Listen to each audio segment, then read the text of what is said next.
But here's the interesting thing, and I want to transition now back to the NFL. We're talking about excitement, buzz surrounding teams, surrounding players.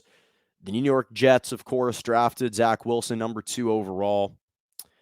And he talked about just yesterday the starting quarterback job and how it has to be earned. It's a position that he's not just going to be given it, he has to earn it. And so, to me, when I think about Zach Wilson, first of all, I like so far everything that I'm hearing. His demeanor, his recall, all of that is extremely important. I've been really impressed with how he's handled the maturity aspect of the job because God knows we know how much turmoil has existed within this organization. And when I think about, okay, he's just 21 years old, one of the youngest quarterbacks in the league. Sure, he doesn't claim that he's going to be handed this job, but he has had to fight for a starting job before. At BYU, he wasn't an initial starter his freshman year. He sat his first 6 games.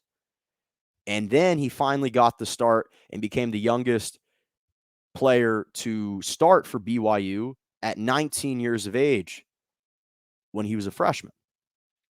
But when I look at the New York Jets, and again, I do love the demeanor, I love the attitude, but let's be real for a second. And I appreciate his comments, but obviously he's going to be the starting quarterback. You look at right now, there's no other competition. The only other quarterbacks they have on the team are guys in James Morgan, who was a 2020 fourth round pick, and a former practice squad player in Mike White.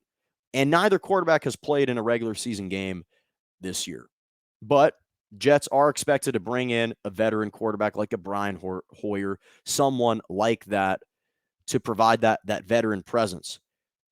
So he's saying all the right things. But the NFL is the one sport where the team that drafts you and where you go directly impacts the type of career and the type of success you may achieve and may have.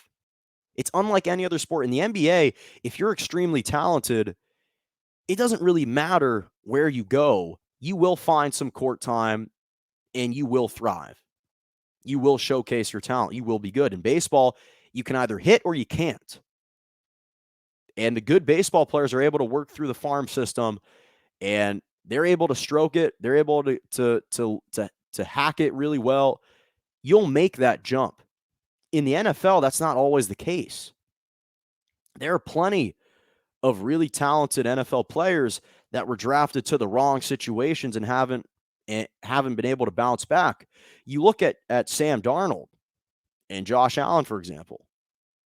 Sam Darnold is a perfect example, was drafted by the Jets with the number 3 overall pick just 3 years ago in 2018. Inherited a fledgling Jets franchise, a porous offensive line, a paucity of receivers, and an over his head and overwhelmed head coach in Adam Gase. And what happened? He was sacked what seemed to be multiple times every single game. He looked atrocious. They shipped him out of here for a bag of chips. They begged the team to take him off their hands. Carolina Panthers, I think, threw in maybe a 5th or a 6th round pick. And we'll see what happens with his career in Carolina. Perhaps that might resurrect his career. But you look at him compared and juxtaposed to Josh Allen. So Sam Darnold inherits that situation. Terrible situation, huge media market, tons of expectations heaped onto him immediately. Josh Allen gets drafted by the Buffalo Bills, number 7 overall in the same draft, goes to a smaller market in Buffalo, lower expectations, provided time to develop and grow and mature as a player, gets to be coached by a really young and up-and-coming, talented head coach in Sean McDermott. And he's been able to thrive. Sam Darnold and Josh Allen possessed a lot of similar types of positive traits. Sam Darnold, very athletic, very mobile out of USC. He could improvise. He could extend plays. He had big playmaking ability written all over him. You look at Josh Allen, this is a guy who is a big dude, strong arm, physical, athletic, and mobile kid with tremendous raw potential and talent. But one got drafted to a well-run organization, and the other one got drafted by a fledgling one. And we saw what happened. And so it's no wonder that when Sam Darnold was with the Jets, it was a catastrophe, a calamity, and just an utter disaster. That's not a shock at all. And so now, again, fortunately, he's in a better situation in Carolina. But when I look at Zach Wilson now, the Jets have certainly paid a steep price to try and move on from that situation and to rectify that situation. But to credit the Jets, I think that they have. They appear to be much more functional.